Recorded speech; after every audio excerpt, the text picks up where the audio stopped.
Basi tu Zamuvuta Namiwa uja pa Khothi paja. Zamuvuta shuwa kuchita kumukwapula Nayo Treason pamene paja. Ndikudzamuzaso zono kuti mulandu ndi zonena kuti watikulira ife. Ayi, zachitika chaposachedwapo Mpaka komano. Bwanji ino mondilole ndi fotokoze bwinobwino kuti zinakhala motani. Ndiye kuti pa chithunzi poto pamenepo mukuona bwinobwino. Zithunzi za nyuwani zimene za fresh. Namiwa akupita ndiye kuti tu ku Khothi ku Lilongwe kumene koko lija limatchedwa kuti no la magistrate la ku Lilongwe. Ndiye chomwe chinachitika kumene kuja anapezeka zonotu akafikadi ndipo walowa mu Khothi muja menemo ndi meneno tsopano amayamba ndiye kuti kukamufunsatu a judge amenewo a Austin Banda.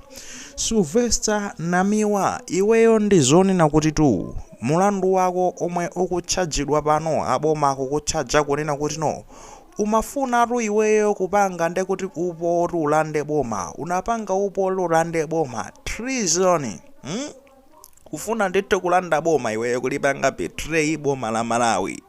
Komanso kuchoka pamene popo wafalitsanso nkhani zabodza, nkhani zomwe zinakatha ndiye kuti kubweretsa chisokonezo mu dziko muno. Sipano ndeti Malawi ino dziko la bata iwo nakabweretsa chisokonezo zimenezozo ndi zimene ndiye kuti no zikupezeka kuti no zikufikitsatu pa Khothi pano mu nyolo. Kodi nkhani zimenezi ukuzivomera ukuzikana? Iyayi, clarification kaye ndiye mukuona kuti nkhani zakezo kodi no treason amafuna ayipange komiti motani. Akuti kaya panaito pa interview ndiye kuti yapaluntha TV kunayi mwezi wathu omwe wa July kumene anapezeka zoona kuti ndikukayankhula ziti zimenezo. Amayi jene ansa ndi zonena kuti tu akhala kutenga bomali pomafika ndiye kuti mu myezi iwiri iyi within 2 months ngati makape apitirizebe kuyendesa zinthu motere. Ka video kamene kacha nakupasanso I think update yomalizira imene makamba za Namiwa zomwezi. Ndero amayi jene ansa nakana side ineja nakamba kale. Komano ndiye kuti akuona nkhani yake ndi imene ija imene notsopano amutchaja ndi treason. Koma poyamba paja nkhani yomwe imaveka ya treason simavekapo, imangoveka yonena kuti no anafalitsa nkhani zabodza zomwe zinakatha kubweretsa chisokonezo m'dziko muno, zitatha kusokoneza mtendere wa mu dziko muno. Ndipo ndinkanenanso kuti papa ali pa chiopsezo yakhoza kumkwapula Nayo treason apa ndamuvupuladi ndi treason ija kumeneko kunena kuti phanga iweyo umafuna ndiye kuti kupanga commit treason, tingoti wapanga commit treason. Nde panebeso zonena kuti no tikufunse kuti iweyo ndiye kuti no nde ukodi ukuvomera kapena kukana mlandu umenewo. Ayika mlandu wakula kateretu wakula ndoti sungamvedwenso pa magistrate court la chepa silingathe kupanga content mlandu umenewo. Solution ndi imodzi, utumizidwe no kumene ungathe kukamvedwa bwinobwino komwe ndi ku high court ndi amuzi zonena kuti Namiwa ineru judge Austin Banda kuchokera kuno ku magistrate court ya ku Lilongwe ndikunena kuti no iweru nde ma proceeding onse china chilichonse kukhala ndi kuti ukutumizidwa kuchani ku high court kumeneko. Khothi lalikulu ndi kumene ukamve nkhani yako kumeneko ndi kumene odzika yankha zina zilichonse. We don't know kuti kapena mwina make kayalemberaso belo within chani koma papa ngatanena kunena kuti no nkhani ya treason yatikulira ndi upite ku high court ndi kuti zamabelos akwenera kayankhiro high court. Fanga ngatapezeke zonena kuti nakuloti nkhani yatikulira sitingaive ndi azimpasanso chance chonena kuti alembere kunena kuti no iyayi ande ineyo ndikufuna zonena kuti ndilembere belo ndiyankhulepo ndeda nkhani chiyamba kale kumvedwa mu court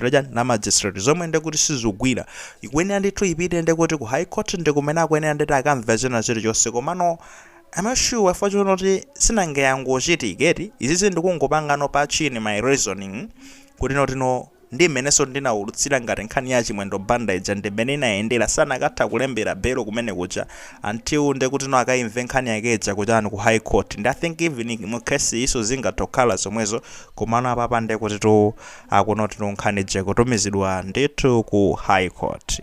Ayi kukamba ndenda kamba kale kuti ndina akambaso mbuyo mukunena kuti no akhoza kumkwapula ndi treason. Nkhani tu ndi imeneyo ndithudi.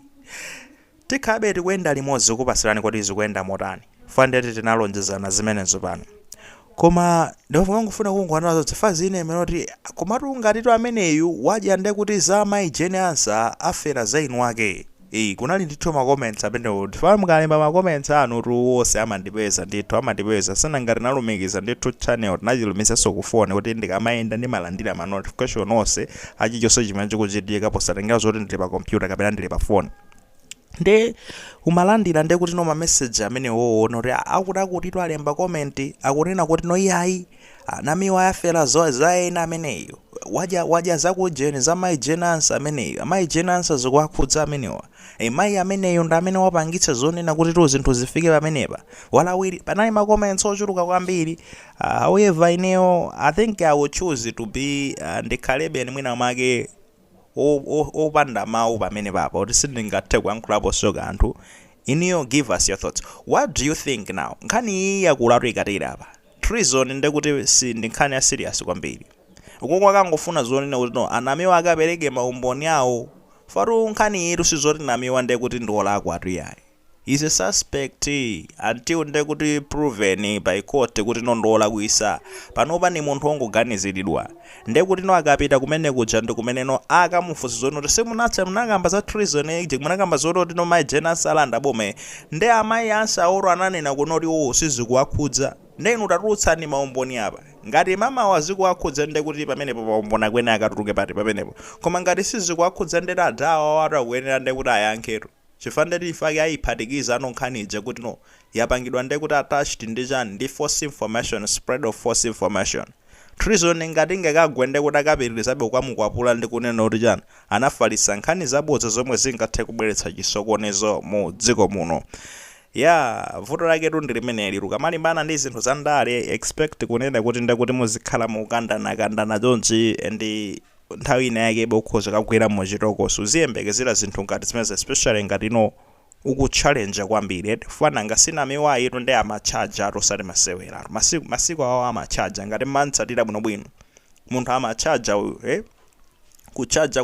kuchaja zizoro kuma akula ameniwa nde I think it's a good thing kunena kuti no wapitano pa court pamene no zimene amayankhula zijazi ngati zili zoona ineyo ndikutha kuona ngati so ndi advantage yake Namiwa kuti no ngati zimene amayankhula zina izoona ndeta abwerese maumboni yake apapa chifukwa ndekuti no kunaibe kwina kulikonse kumene angathe kupititsa maumboni so ngamanene zonena kuti no inaku DPP akuti ndakuba nde ndikubweresa maumboni anga kumene kwakuti muzaone kwa omwewo okwanena kuti ndakubawo ndikuona ngati akutenga serious or maumboni ala serious. I think yonili ndekuti ukapezeke mwina pamalo ponena kuti no ukayima pamene popo ena akakumvera bwinobwino ukatulutsa maumboni yako ndekuti no chance yonotili Namiwa akatulutse ndekuti maumboni tuone ngati zili zoona ndekuti anthu amene wakubomawa anawonso ndekuti amve mazi ngati zili zabodza Namiwanso ndekuti akuyenera kunena ndi lamulo for not no nobody is above the law palibe amene ali pamwamba pa lamulo nde chilichonse chimene tapanga ngati taphwanya lamulo tiyembekezere zotsatira zake ndithu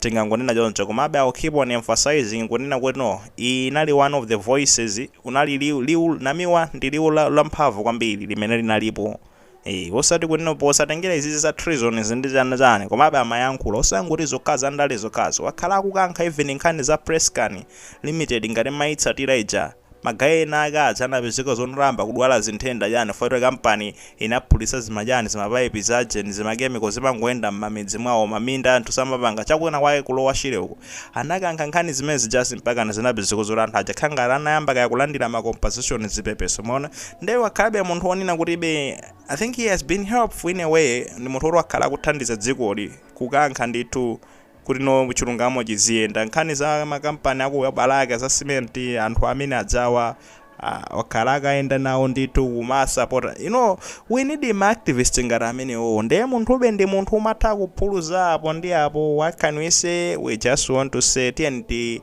dikire malamulo agwire ntchito yake koma fans yakusidedi yanena kunena kuti iyoyo ru mungakhale pasi ndikumalingalira zonoti mwina mwake nde kuti mayikhazika cheta kuti iyoyo ndi ikhale kupitirizabe kaya apeze kuti Namiwa ali m'madzi kaya koma iyo ikhale kupitirizabe pepano kwambiri ngati paveka background ipo chigalimoto china chake kungoti mugeto muso koma no that's what I'm just trying to say kunoti fans just dead kunoti ikhale kupitirizabe ikupitiriza ndithu kunena kuti no basi pamene pala kuika aziyankhula mosaopa mosanyengerera mpaka na chilungamo chiziyenda ngati madzi amalawi asaponderezedwe nde we'll see how it's gonna be.